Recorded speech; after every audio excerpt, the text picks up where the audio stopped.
Hello বন্ধুরা, আসসালামু আলাইকুম। স্বাগতম আপনাদেরকে আরও একটি নতুন ভিডিওতে। আজকেই আমরা ঘুরতে চলে আসলাম আমাদের পার্শ্ববর্তী পদ্মা নদীর তীরে। তো চলুন শুরু করা যাক আজকের ভিডিও। আমার মামা এবং ভাগিনাকে নিয়ে নদীর পাড়ে একটু ঘুরতে বেরোলাম। বিকালের পরিবেশে সূর্য ডোবার মুহূর্তে নদীর তীরের পরিবেশটা খুবই চমৎকার। তো আমার ক্যামেরার ওই পাশে দেখতে পাচ্ছেন নদীর পাড়ে, ওই পাড়ের চরগুলো দেখা যাচ্ছে। ওটা হলো সিডার চর বলা হয়। ওখানে মানুষের বাড়ি ঘর, বসত বাড়ি আছে। তো আমরা আছি নদীর এই পারে। তো মরুভূমির মতো এখানে বালুগুলো একদম খড়খড়ে। তো নদীর মাঝখানে রয়েছে একটি কোল।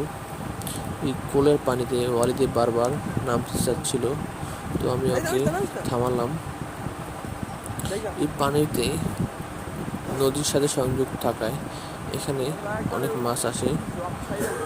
মাছগুলো বক এবং শিয়াল শিকার করে খেয়ে ফেলে। তো আমরা ঘোরাফেরা শেষ করে বাড়ির দিকে রওনা হতে হতে একটু ভিডিও ফুটেজ নিলাম। তো বালুর মধ্যে দেখতে পেলাম বিভিন্ন প্রকার সামুদ্রিক শামুক এসেছে।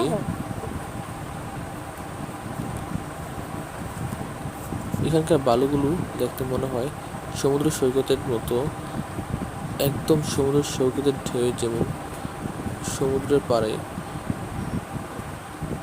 ছাপ বয়ে যায়, ঠিক তেমনি এখানকার বালুগুলো একদম নদীর ঢেউয়ের ছাপ বয়ে গিয়েছে। সবচেয়ে চমৎকার লাগে বিকেলবেলা সূর্য ডোবার মুহূর্তটা।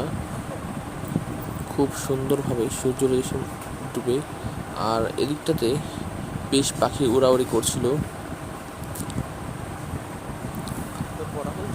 আপনি যদি চান পদ্মা নদীর তীরে এমন সুন্দর একটি মুহূর্ত উপভোগ করতে পারেন, তার জন্য আপনাকে চলে আসতে হবে পদ্মা নদীর তীরে। এই নদীর পাড়গুলো সমতল থাকায় অনেকটা কক্সবাজারের ফিল পাওয়া যায় এখানে।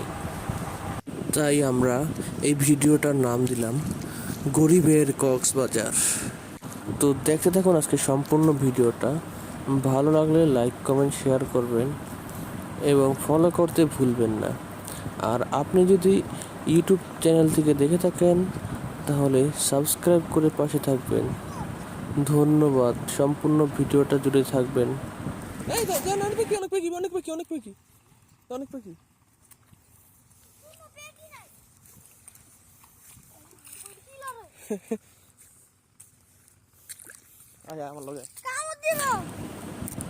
আমার সামনে এই মুহূর্তে যে শামুকটা এবং ঝিনুকটা দেখতে পাচ্ছেন, বিশেষ করে ঝিনুকটা সামুদ্রিক ঝিনুক, সমুদ্রের পানির সাথে ভেসে ভেসে নদীতে চলে এসেছে।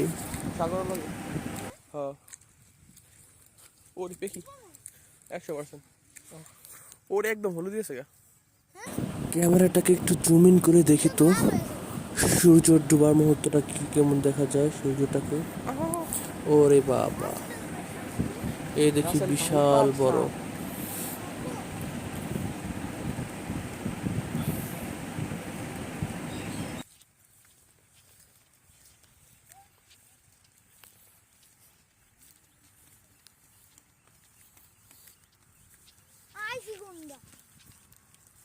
স্টোর সাইডে আইছি আমরা। হ্যাঁ উন্দাইলাম এখানে দাদা এন্দাই নেই এন্দাই নাই তো আমরা। ও আস্তে আস্তে দেখি কোন দিকে দেখতে পারি।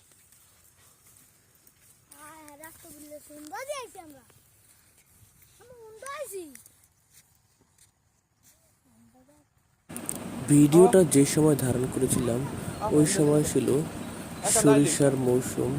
তাই দেখতে পাচ্ছেন কৃষকেরা সরিষা চাষ করেছে। আর উপরে দেখতে পাচ্ছেন বিশাল জমিন পড়ে রয়েছে। এখানে জঙ্গল হয়ে যাওয়ায় কৃষকরা এখানে কোনো ফসল চাষ করেনি। এখানে বসবাস করে শিয়াল সহ বিভিন্ন প্রকার সাপ, বিশেষ করে রাসেলস ভাইপারের আতঙ্ক রয়েছে এই জঙ্গলগুলোতে। তাই বর্তমানে কৃষকরা এই ধরনের জঙ্গল পরিষ্কার করাটা অনেক রিস্ক মনে করেন। তো আজকের ভিডিওটা এ পর্যন্তই।